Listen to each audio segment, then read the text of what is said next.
Right, today we're going to have a look at the describing and qualifying nouns. Well, what do we use? Well, we'll focus on adjectives, like the usage of adjectives, or you've learned this, blah, blah, ている form. So we'll use this to describe nouns or qualify nouns to just give extra information about explaining what this noun is. Right, let's have a look. Well, when you want to be more specific about what you're talking about, the nouns, the nouns can be a person or a thing or animal or what happened or anything, a noun.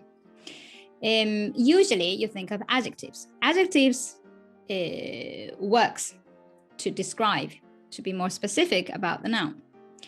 Well, there are two ways in sentences to use adjectives. For example, the first one, an interesting movie. So you put an adjective before, in front of a noun. Or in a sentence where there's a verb and everything, subject, verb. This movie is interesting, for example. So interesting comes at the end in English. In Japanese, well, luckily it's the same word order. So an interesting movie in Japanese, 面白い映画, right? And this movie is interesting. この映画は面白いです. So this word order. Another example, a beautiful person, or this person is beautiful. Well, beautiful is a not adjective, not adjective. So what you have to be careful is, it really often happens that you forget this na all of a sudden. You probably are more used to say この人は綺麗です or like 海は綺麗です and in this sort of structure in the sentence, in the grammar. But when you think of just adjective plus noun, this word order, you have to have na back to the na adjective. Or sometimes you ask me like, when do we use this na? So because in many grammars, you have to drop na all the time. But here you need na. So just so that you can remember this, refresh your memory.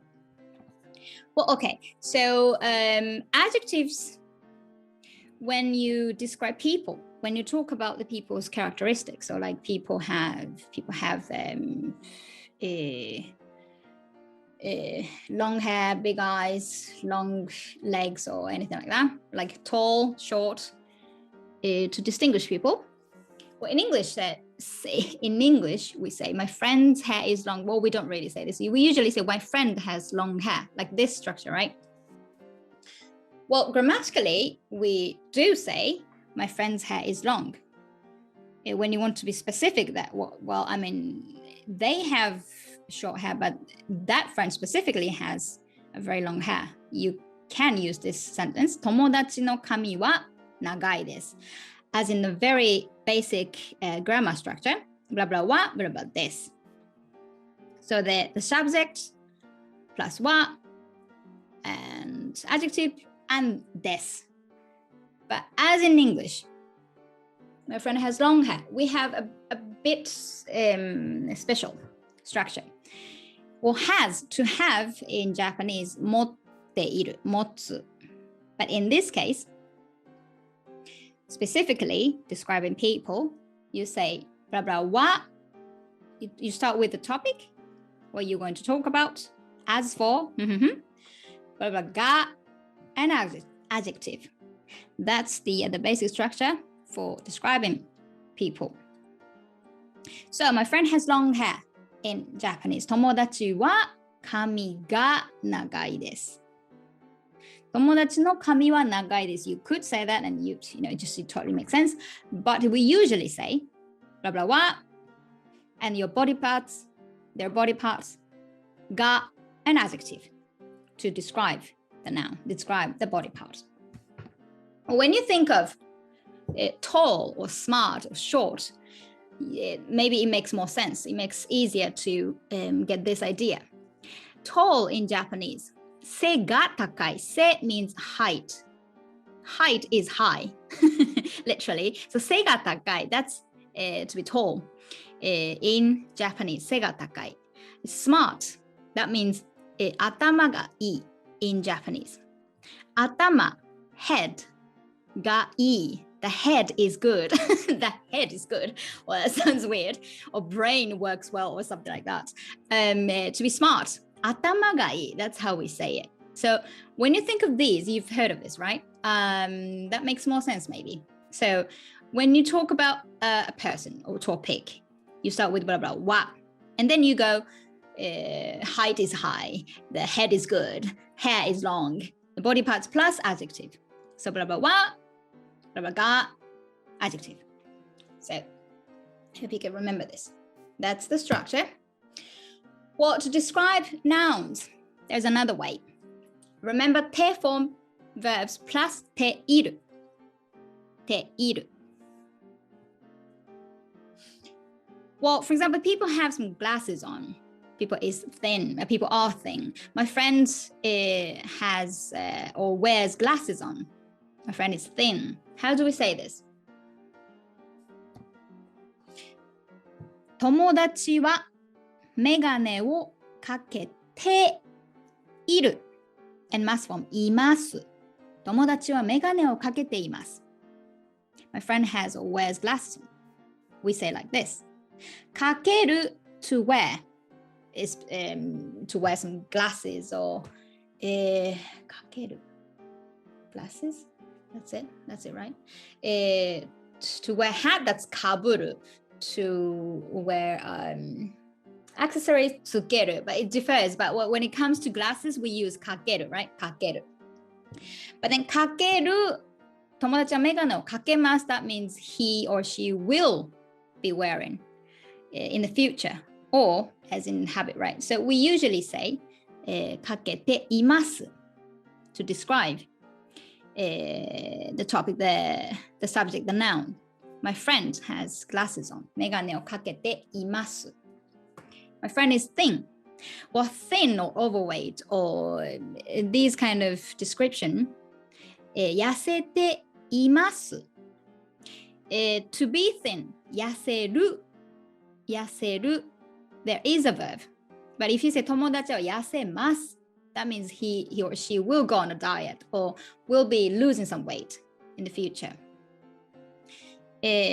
Or the will that they want to and stuff. So when you want to describe, just to explain the noun, to explain this friend, 痩せています as a status. Or when we talk about status, remember this when we had a look at the ている class. Lesson. We looked at the three basic functions.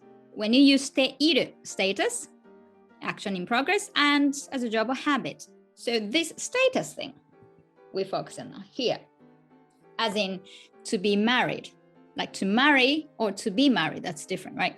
So to tell the status, instead of must form or a verb, you put ている to show it's a status, that the result of something that has happened. So they married, and then they, or in this context, it's I am married. So I got married, and then when you say I'm married, we say, I say 結婚しています。で、form plus いる and must form います。I have money. This to have. To have as a status, you have to have 持っています, right? So this ている form can be used to describe nouns. Well, qualifying nouns. Well, adjectives were those qualifying, not the skill, but the grammar can be also used. As in English, for example, a noun, when you talk about noun and you add extra information afterwards. As in, you say noun plus which,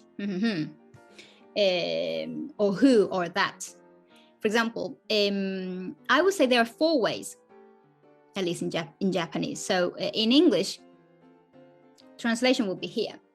For example, a noun, a movie, or a noun, a person, a noun, a smartphone, like any kind of noun.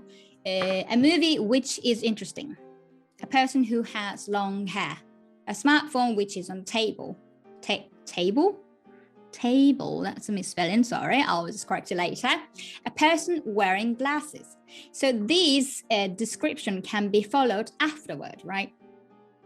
That can be also done in Japanese as well. How do we do this? These four ways or types that can be explained. So the first one, this is a very simple adjective. You can say an interesting movie, right? Or you could also say a movie which is interesting to add later. The second one, blah blah ga plus adjective. As we just talked about, this person has long hair. And you put this after a word, after a noun. Blah blah ga, blah blah des, blah blah ga, adjective. And the third one, sentence with short form. We use short form to do this, to describe this way. Status, stay from verb plus de iru. Well, let's have a look. Well, in English, at least, this explanation comes afterward. You can basically add later when you remember, there's also another information. But in Japanese, nouns comes afterward. So you have to add, when you forget, you have to add the nouns again. So, but then you can make a longer, like a set of adjectives or the set of description before the nouns in Japanese. For example, the first one, simple adjective, just literally, 面白い映画 for an interesting movie or a movie which is interesting. A person who has long hair. Description comes in front of the noun. So, 髪が長い人. 長い. So you basically add adjective. 長い is e adjective. So 髪が長い, that's fine. Plus 人. 髪がきれいな人. You could also say that. So don't forget na. You simply add adjective e or na as they are. You don't have to conjugate, you don't have to transform it. So you just add verb ga plus adjective and then noun, and you can specify it. The third one, sentence with short form. So a smartphone which is on the table. テーブルの上にあります when you make a sentence.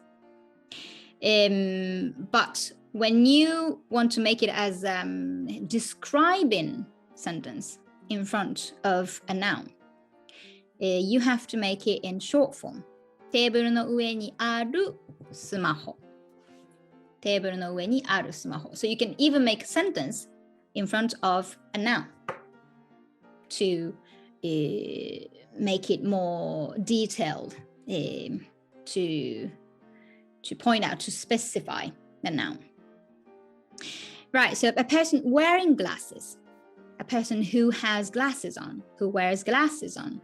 And then here you have to have te form verb plus te iru. That's a status. メガネをかけている人. Again, いる as in short form. And then you can just describe the whole nouns. Well, these are the four ways to describe and qualify nouns to make your daily conversations more complicated and more natural, more practical. I think that'll help. Right, that's all for it. Thank you for watching. お疲れ様でした. If you want to practice Japanese with us and meet your new classmates, you're more than welcome to join us. Okaeri SCHOOL.